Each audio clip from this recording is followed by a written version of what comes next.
Hi everyone. Today I am going to discuss about general knowledge questions.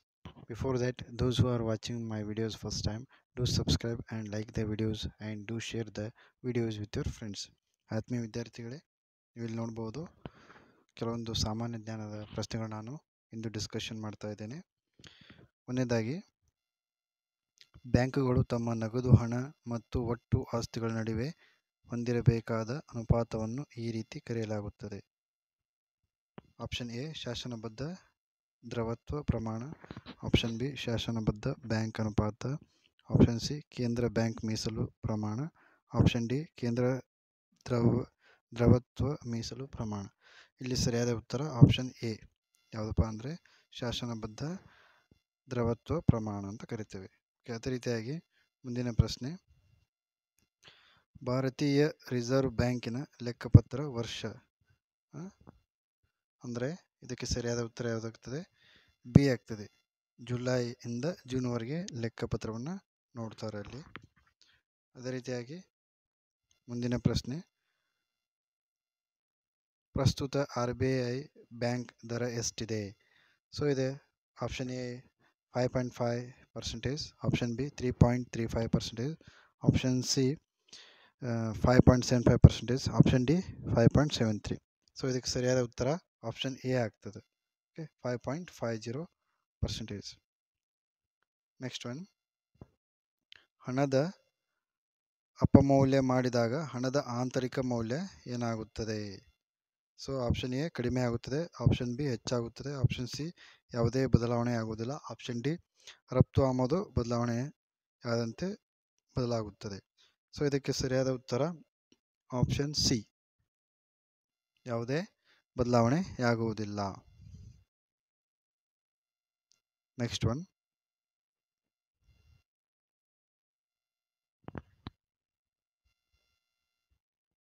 Okay, Brent ಸೂಚ್ಯಂಕದ ಏನನ್ನು ಸೂಚಿಸುತ್ತದೆ? Okay, option A ಕಚ್ಚಾ ತೈಲ ಬೆಲೆ, option B ತಾಮ್ರದ ಬೆಲೆ, ಆಪ್ಷನ್ ಸಿ ಬಂಗಾರದ ಬೆಲೆ, ಆಪ್ಷನ್ ಡಿ ಹಡಗು ಸಾಗಾಟ ಬೆಲೆ. ಸೊ ಇದಕ್ಕೆ ಸರಿಯಾದ ಉತ್ತರ ಆಪ್ಷನ್ ಎ, ಕಚ್ಚಾ ತೈಲದ ಬೆಲೆಯನ್ನು ಏನು ಮಾಡ್ತದೆ? ಬ್ರೆಂಟ್ ಸೂಚ್ಯಂಕ ತಿಳಿಸುತ್ತದೆ. ಅದೇ ರೀತಿಯಾಗಿ ಮುಂದಿನ ಪ್ರಶ್ನೆ, ಮುಚ್ಚಿದ ಆರ್ಥಿಕ ಅಂದರೆ ಕ್ಲೋಸ್ಡ್ ಎಕಾನಮಿ ಅಂದರೆ ಏನಂತ ಕೊಟ್ಟಿದ್ದಾರೆ. ಸೊ ಅಲ್ಲಿ ಕ್ಲೋಸ್ಡ್ ಎಕಾನಮಿ ಅಂದರೆ ಮುಚ್ಚಿದ ಆರ್ಥಿಕತೆ ಅಂದರೆ ಆಪ್ಷನ್ ಎ ಹಣಕಾಸಿನ ಪೂರೈಕೆಯ ಮೇಲೆ ನಿಯಂತ್ರಣ, ಆಪ್ಷನ್ ಬಿ ಕೇವಲ ರಫ್ತುಗಳನ್ನು ಕೈಗೊಳ್ಳುವುದು, ಆಪ್ಷನ್ ಸಿ ಕೇವಲ ಆಮದುಗಳನ್ನು ಕೈಗೊಳ್ಳುವುದು, ಆಪ್ಷನ್ ಡಿ ರಫ್ತು ಮತ್ತು ಆಮದು ಇಲ್ಲದ ಸ್ಥಿತಿ. ಸೊ ಇದಕ್ಕೆ ಸರಿಯಾದ ಉತ್ತರ ಏನಾಗ್ತದೆ ಅಂದರೆ ಆಪ್ಷನ್ ಡಿ ಆಗ್ತದೆ. ರಫ್ತು ಆಮದು ಇಲ್ಲದ ಸ್ಥಿತಿಯನ್ನು ನಾವು ಕ್ಲೋಸ್ಡ್ ಅಂತ ಕರಿತೀವಿ ಇಲ್ಲಿ. ಓಕೆ, ನೆಕ್ಸ್ಟ್ ಮುಂದಿನ ಪ್ರಶ್ನೆ, ಮಿಶ್ರ ಆರ್ಥಿಕ ವ್ಯವಸ್ಥೆ ಎಂದರೆ? ಆಪ್ಷನ್ ಎ ನಗರ ಮತ್ತು ಗ್ರಾಮೀಣ ಆರ್ಥಿಕ, ಆಪ್ಷನ್ ಬಿ ಖಾಸಗಿ ಮತ್ತು ಸಾರ್ವಜನಿಕ ಆರ್ಥಿಕ, ಆಪ್ಷನ್ ಸಿ ಕೃಷಿ ಮತ್ತು ವ್ಯಾಪಾರ ಆರ್ಥಿಕ, ಆಪ್ಷನ್ ಡಿ ಕೃಷಿ ಮತ್ತು ಕೈಗಾರಿಕಾ ಆರ್ಥಿಕ. ಸೊ ಇಲ್ಲಿ ಸರಿಯಾದ ಉತ್ತರ ಏನಾಗ್ತದೆ ಅಂದರೆ ಆಪ್ಷನ್ ಬಿ ಆಗ್ತದೆ. ಖಾಸಗಿ ಮತ್ತು ಸಾರ್ವಜನಿಕ ಆರ್ಥಿಕನ್ನು ನಾವು ಮಿಶ್ರ ಆರ್ಥಿಕ ವ್ಯವಸ್ಥೆ ಎಂದು ಕರೆಯುತ್ತೇವೆ. ಓಕೆ, ಅದೇ ರೀತಿಯಾಗಿ ಮುಂದಿನ ಪ್ರಶ್ನೆ, GDP ಎಂದರೆ ಏನಂತ ಕರಿತೇವೆ ನೋಡೋಣ.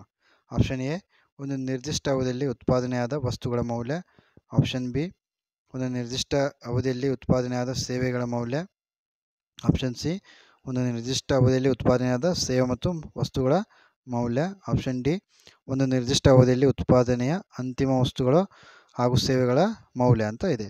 ಸೊ ಈ ಒಂದು 4 ಕೊಟ್ಟಂಥ ಆಪ್ಷನ್ನಲ್ಲಿ ಸರಿಯಾದ ಉತ್ತರ ಯಾವುದಾಗ್ತದೆ? ಆಪ್ಷನ್ ಡಿ ಆಗ್ತದೆ. ಏನಂದರೆ ಒಂದು ನಿರ್ದಿಷ್ಟ ಅವಧಿಯಲ್ಲಿ ಉತ್ಪಾದನೆಯ ಅಂತಿಮ ವಸ್ತುಗಳ ಹಾಗೂ ಸೇವೆಗಳ ಮೌಲ್ಯ ಆಗುತ್ತದೆ GDP ಅಂದರೆ. ನೆಕ್ಸ್ಟ್ ಮುಂದಿನ ಪ್ರಶ್ನೆ, ಪ್ರಥಮ ಪಂಚವಾರ್ಷಿಕ ಯೋಜನೆ ಯಾವುದಕ್ಕೆ ಆದ್ಯತೆ ನೀಡಿತು? ಆಪ್ಷನ್ ಎ ಕೃಷಿ, ಆಪ್ಷನ್ ಬಿ ಕೈಗಾರಿಕೆ, ಆಪ್ಷನ್ ಸಿ ಕೃಷಿ ಮತ್ತು ಕೈಗಾರಿಕೆ, ಆಪ್ಷನ್ ಡಿ ಸಾರಿಗೆ ಮತ್ತು ಸಂಪರ್ಕ. ಸೊ ಇದರಲ್ಲಿ ಸರಿಯಾದ ಉತ್ತರ ಯಾವುದಂದರೆ ಆಪ್ಷನ್ ಎ ಆಗ್ತದೆ. ಅಂದ್ರೆ ಪ್ರಥಮ ಪಂಚವಾರ್ಷಿಕ ಯೋಜನೆ ಕೃಷಿಗೆ ಆದ್ಯತೆಯನ್ನು ನೀಡುತ್ತದೆ, ಕೃಷಿ ಕ್ಷೇತ್ರಕ್ಕೆ. ಸೊ ಓಕೆ, ಇದೇ ರೀತಿಯಾಗಿ ನಾವು ಮುಂದಿನ ಪ್ರಶ್ನೆಗಳನ್ನು ಮುಂದಿನ ಸಂಚಿಕೆಯಲ್ಲಿ ಡಿಸ್ಕಷನ್ ಮಾಡ್ತಾ ಹೋಗೋಣ. Thank you.